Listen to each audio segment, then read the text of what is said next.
Hello everyone and welcome back to my channel. My name is Beth and this is going to be a compilation of daily update vlog type deals for middle grade May reads.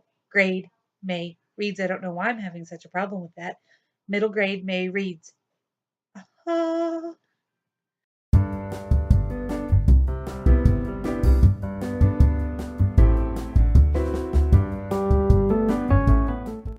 Okay, so the first book I picked up for middle grade May reads Seraphina and the Black Cloak. Akos, who is our lovely host, she and I are buddy reading this. I reached page 78, which is the beginning of chapter 6 last night, and then I, told her what I thought about it, and so far so good.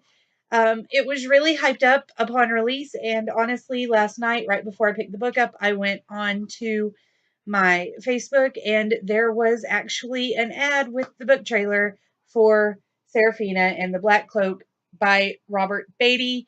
Whoever this guy's publicist is, I need them because I really need, I need a publisher to publish my book, and then I need this publicist because it's been a year, guys, and it's still everywhere. But on page 18, there was a twist that completely threw me off my game. I did not know it was coming. I got blindsided. And so some things that I kind of thought I knew about the story are still there, but the rest of it got torn up and thrown away, and we're starting all over again. And I love it. It's well written and worth the hype.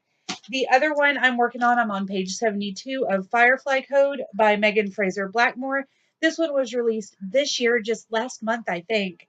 And it's all about a utopian society that is kind of nestled within our world. So there are these little pockets of this society that live in different states and have little villages, and they're run by people. It's kind of, it's like almost sci-fi dystopian plus 1984 for a middle grader. It's been a long time since I read 1984 though, guys, so don't hold me to that. And I'm only on page 72, so it could completely change. But we have 4 friends, and then a new girl moves to town, and I'm not going to tell you any more about it right now. But so far, so good. I'm really enjoying it. It reads quickly, and I think middle graders would enjoy it, which is super important if it's going to be a middle grade book. So that's what I've got for you now. I will try to remember to come back tomorrow and give you another update. Until then. Hello, everyone. It is the end of day 3 of middle grade May reads, and I am still working on Seraphina and the Black Cloak. I've read about 3 pages out of Firefly Code today and about 20 out of Seraphina. It's a Sunday, so Sundays are really busy for me. And when I say busy, I mean after church I took a 3-hour nap, and then I took my kid to see Angry Birds. Yeah, but it's midnight, everybody else is asleep. There's a good old-fashioned thunderstorm going on outside, and that 3-hour nap really revved me up. So I'm going to see if I can get at least another 100 pages or so read. I'm hoping to get the 150 done and just finish this sucker out tonight, but I don't know, I'll probably get tired and pass out before then. I'm going to do my best to barrel through at least a big chunk of Seraphina before I go to sleep tonight. So I'll let you know what I thought about it tomorrow. Okay, so I didn't finish Seraphina last night, but I did finish it this morning. I enjoyed it. I gave it 4 stars. There were a couple of places where things felt a little rushed and very topical, like they didn't dive deeply into something I wanted to know more about. And then there were some places that really could have been less in depth for my way of thinking that got some extra attention. So I heard that there's going to be a second novel, and I'm hoping that the treatment of those different sections, whether they were more in depth or less in depth than I thought they should be, I'm hoping that that will be applied in the second book and kind of explained a little more so I can understand why Mr. Beatty chose to go about things that way. I'm always interested in trying to figure out why the author chose to emphasize different sections.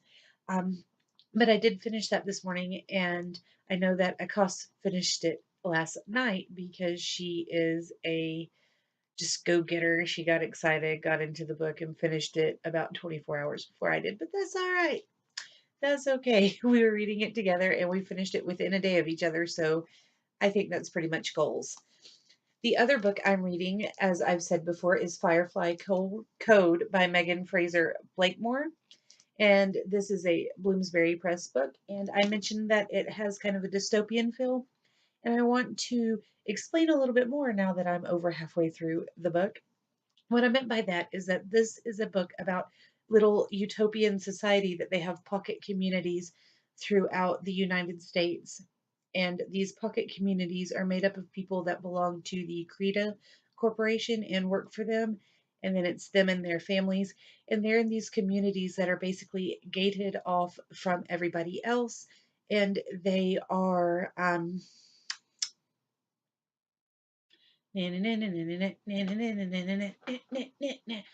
they are utopian society, so they don't go out. People who do go outside of the communities must go through decontamination showers when they come back in. Anybody hired from outside that comes in to do gardening or whatever has to do decontamination and has to have virus scans and all sorts of stuff. And so it is a utopian society, but I have the distinct underlying feeling of George Orwell 1984 dystopia. So these five children they've grown up in utopia, and well, four of them did. One of them is a new friend coming in, and they are trying to obey the rules. They're good little kids, but then things start to change and happen. And as they're reaching their 13th birthday or surpassing their 13th birthday, and they're going through all of these things that are expected of them, and they're trying to decide what their latency is going to be, etc., etc., they begin to see that maybe all of the rules and things that Creta Corporation is putting onto them are not really for the best. So there is the utopia and then the dystopic feelings towards the utopia, if that makes sense. All wrapped it in a pretty well written, quick read for middle graders. I'm only halfway through, but so far it's great, and I will hopefully finish it tonight or tomorrow morning, and then I'll let you guys know what I feel.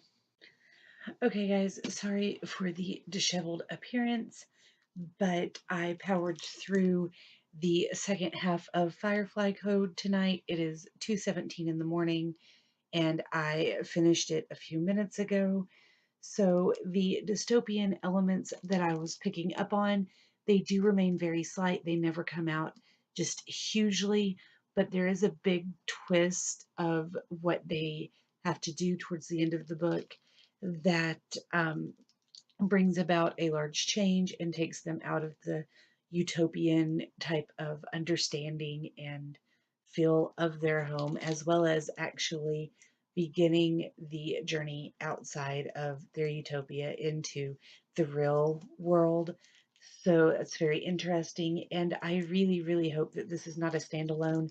I'm going to do some checking to see, because the way they left it, it could be a standalone friendship story, and it doesn't really matter what happens next, but it really does matter what happens next, and it had better at least be a duology so I know what the heck happens, because I need to know.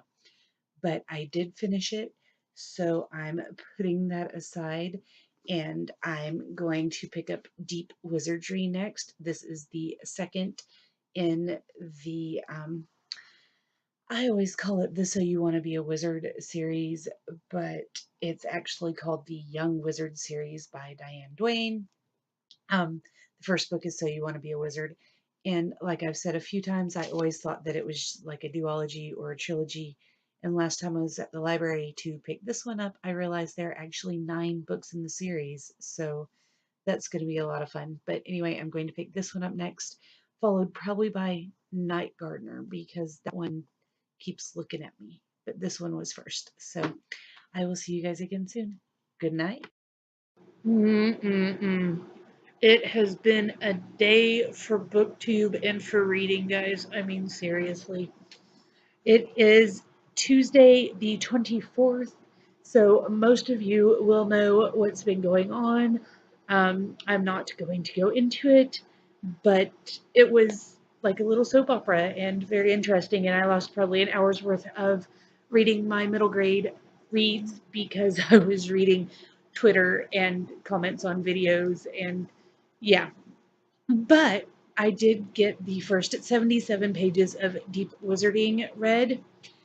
I read this probably 2 or 3 times in my youth, the first time being when I was in about fourth grade, probably, and then a couple of rereads until I was probably 14. So it's been 15 plus years since I read this book, and I'm remembering parts of it and other parts I had forgotten. I'm picking up on a lot more that I would not have picked up on when I was younger, and understanding more of even the blatant things that I would have picked up on but not quite understood before. So that's awesome. And I always liked this one just a little bit better than the other one. And I think the writing style matured just enough between the first book and the second book to show that, she's learning and moving with us. And that's always important. And I always enjoy seeing the changes in an author's writing style and in the way the characters move off of the page for us from the first book to the last. So this is the second out of 9, and I'm looking forward to reading books 4 through 9, the ones I've never read before, and really diving into that more in depth. But for right now, I'm on page 77 and getting ready to go back into it. They're diving into the ocean with wizarding whales, so that's always a good time.